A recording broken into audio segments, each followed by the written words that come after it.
మరో 3-4 ఏళ్లలో అధికారంలోకి వస్తాం.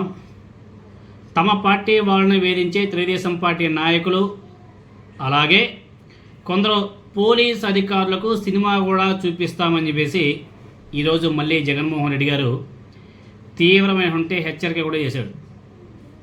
సత్తెనపల్లి మండలంలోని రెంటిపాల గ్రామంలో నాగమల్లేశ్వరరావు అనే వైఎస్ఆర్ కాంగ్రెస్ పార్టీ నాయకుడి విగ్రహాన్ని జగన్మోహన్ రెడ్డి గారు ఆవిష్కరించాడు. తర్వాత ఆయన మీడియాతో మాట్లాడుతూ ముఖ్యమంత్రి చంద్రబాబు నాయుడు గారి మీద తీవ్రస్థాయిలో విరుచుకుపడ్డాడు. రాష్ట్రంలో ఎలాంటి దారుణ పరిస్థితులు ఉన్నాయో చెప్పడానికి రెంటిపాలకు చెందినటువంటి కోర్లకుంట వెంకటేశ్వరరావు కుటుంబానికి జరిగినటువంటి అన్యాయమే.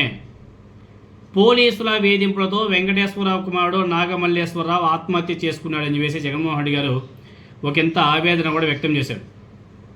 నాగమల్లేశ్వరరావుకి భార్య కూతురు ఉన్నారు. వాళ్ళకి ఏం సమాధానం చెబుతా ఉన్నారా చంద్రబాబు నాయుడు గారు అని చెప్పేసి జగన్మోహన్ రెడ్డి గారు ప్రశ్నించాడు. ఇదే నియోజకవర్గంలో లక్ష్మీనారాయణ అనేసి ఒక వైఎస్ఆర్ కాంగ్రెస్ పార్టీ కార్యకర్త మీద పోలీసులు వేధింపులు కూడా పాల్పడ్డారు. పురుగుల మందు తాగి ఆత్మహత్యాయత్నానికి ప్రయత్నించాడు ఆ యువకుడు. చావు బతుకుల మధ్య కొట్టుమిట్టాడుతున్నాడని చెప్పేసి జగన్మోహన్ రెడ్డి గారు చాలా ఆవేదన వ్యక్తం చేయడం కూడా జరిగింది. యాక్చువల్గా అతన్ని పరామర్శించడానికి కూడా జగన్మోహన్ రెడ్డి గారు వెళ్లాల్సి ఉంది, కానీ అతను ఐసీలో ఉన్నాడు.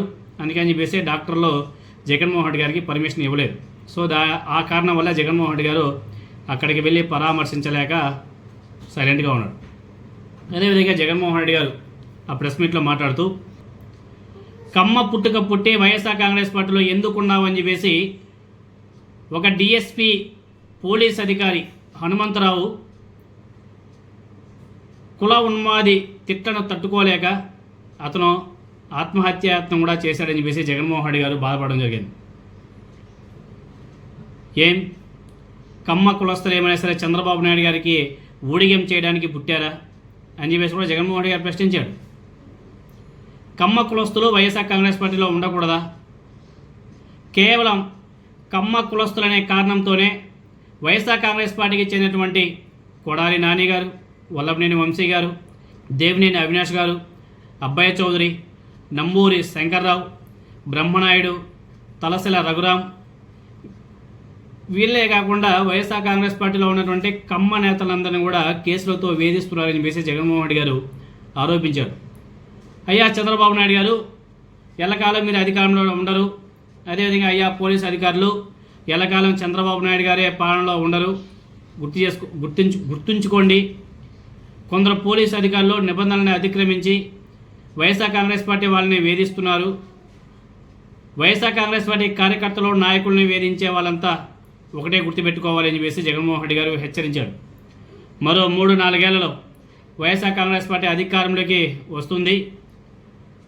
అప్పుడు తమను ఇబ్బంది పెట్టే ఒక్కొక్కరికి సినిమా కూడా చూపిస్తాం అని చెప్పేసి జగన్మోహన్ రెడ్డి గారు స్ట్రాంగ్ వార్నింగ్ ఏదైతే ఇచ్చాడో ఈ పర్యటనలో హైలైట్ అది.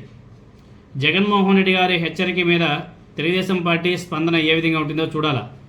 రేపటి నుంచి మొదలు పెట్టేస్తారు నా సాబరంగా.